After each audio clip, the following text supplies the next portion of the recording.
promise of hybrid technology is that it can make vehicles better, more efficient, superior in performance, and more satisfying to drive. But that hybrid halo often is held on by bobby pins and duct tape. In many luxury hybrids, a thorough gasoline-electric technology can make for an underwhelming, slower-to-driving experience, even if they sometimes are objectively quicker than their less expensive non-hybrid counterparts. The 2017 Acura MDX Sport Hybrid showed as a rare exception, as it lives up to its potential, at least upon our first exposure. Part of the reason likely is the years of intense development behind its key hybrid components. Core items from the NSX supercar and the forgotten, unforgettable, RLX Sport Hybrid sedan have been transplanted into what is the brand's best-selling vehicle. The technology that makes the NSX so ferocious in the corners and so drama-free in general adds confidence, a sharper driving experience, and more miles per gallon to this higher-riding, 7-passenger family wagon. Better reaction times all around than on hybrid MDX showed is a tough fact to follow. It's among the best-handling three-row crossovers, with quick, well-weighted steering and well-controlled body motions. Both MDX models feature an all-wheel drive system, optional in the regular one, standard in the hybrid, that sends more torque to the outside rear wheel during hard cornering, but the Sport Hybrid goes a step further with the ability to apply resistance and recover energy at one rear wheel while it's delivering forward momentum to the other. It thus achieves a sophisticated and more nuanced form of torque vectoring. The hybrid system also does away with a mechanical connection between the engine and the rear axle. Instead, a twin-motor unit TMU packages two 36-horsepower motors together at the rear.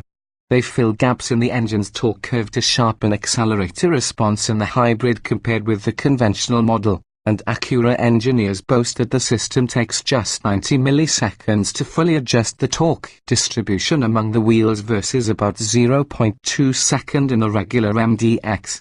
In front, a third, 47-horsepower electric motor spins with the input shaft of the 7-speed dual-clutch automatic transmission and has 3 rolls, delivering supplemental torque, helping smooth out shifts, and acting as a generator. As for the transmission, it's a partner in this system's quick reaction times.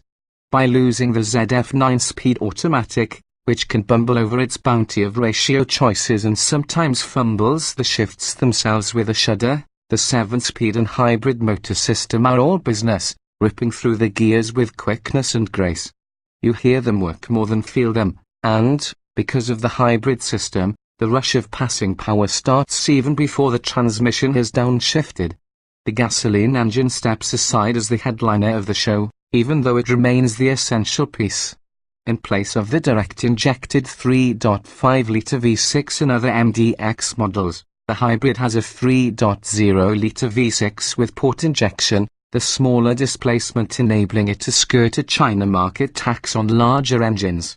The entire system makes 321 horsepower and 289 lb-ft. Or 31 horsepower and 22 lb-ft more than the non-hybrid models.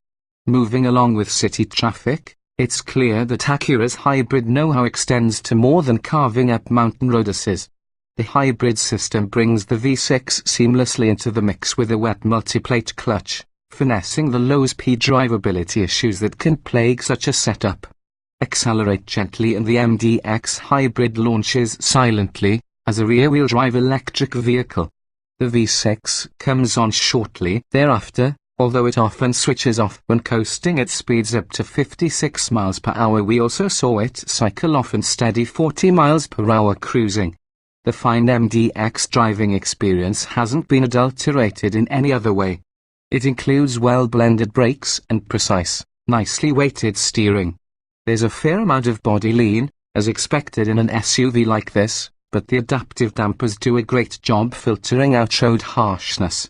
Push hard into tight corners and you might find yourself dialing in too much steering input, as the outside rear motor nudges the vehicle's rotation, preempting understeer.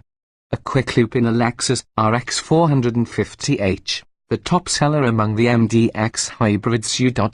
Market rivals, showed a sharp contrast with the way Acura's hybrid system doesn't change accelerator response as the power sources swap in and out, thus reinforcing the idea that the system works as one cohesive unit. Aiming to blend in compared with the NSX or even the RLX, there was a greater effort to make the hybrid technologies invisible in the MDX, according to product planning manager Gary Robinson. The priorities here were simply strong acceleration and balanced performance, and outside of knowing when the engine switches off and on, it's hard to discern what the hybrid system is doing and where torque is being delivered. There nevertheless are 4 driving modes in the Sport Hybrid, up from 3 in other versions of the MDX. They vary throttle response, steering effort, and damper behavior. The one that's hybrid exclusive and takes advantage of this model's added performance is Sport Plus, which keeps the engine running all the time, freeing up the front motor to maximize acceleration and to assist with shift quickness. Acura says the hybrid kit adds 227 pounds to the curb weight of the MDX versus the standard AWD model, which is already roughly 200 pounds heavier than an equivalent front drive version. But because much of the hybrid hardware is mounted low in the chassis, the Sport Hybrid has a center of mass that's about an inch lower. The fitment of all this extra hardware has no effect on packaging. Ground clearance is the same as that of the standard MDX.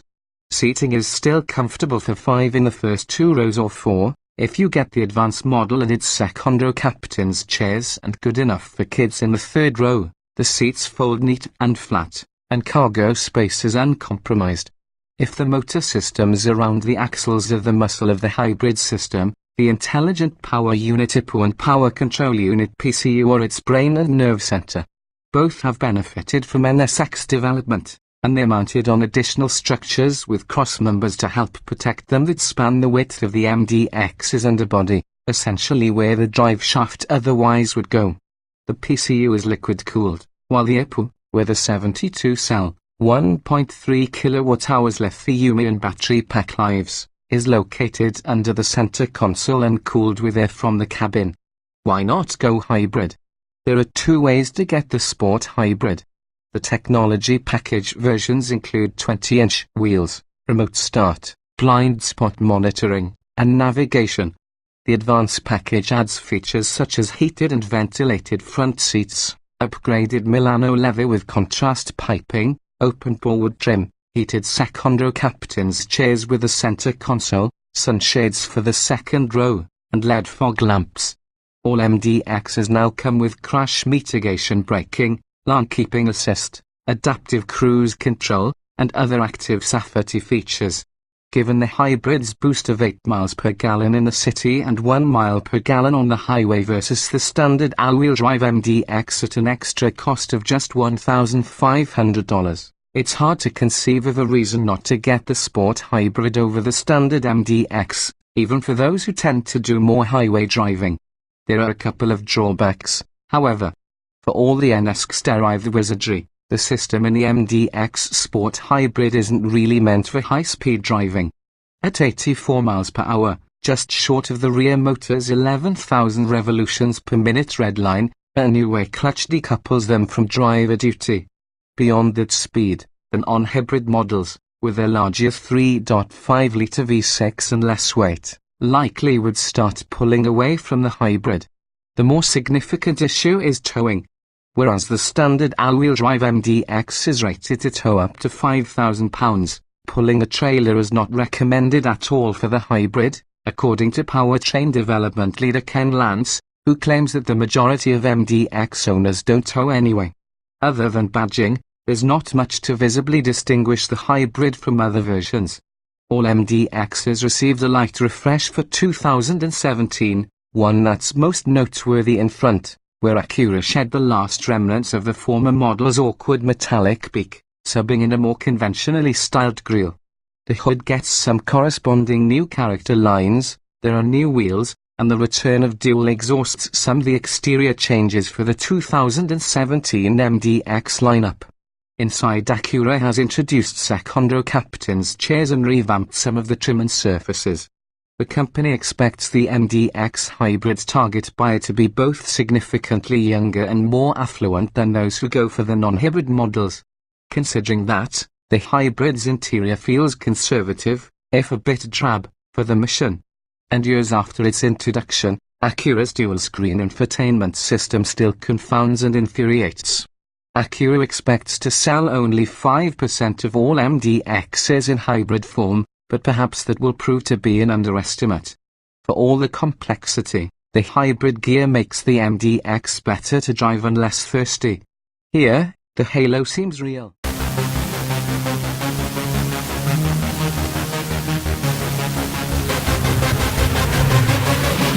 Yeah.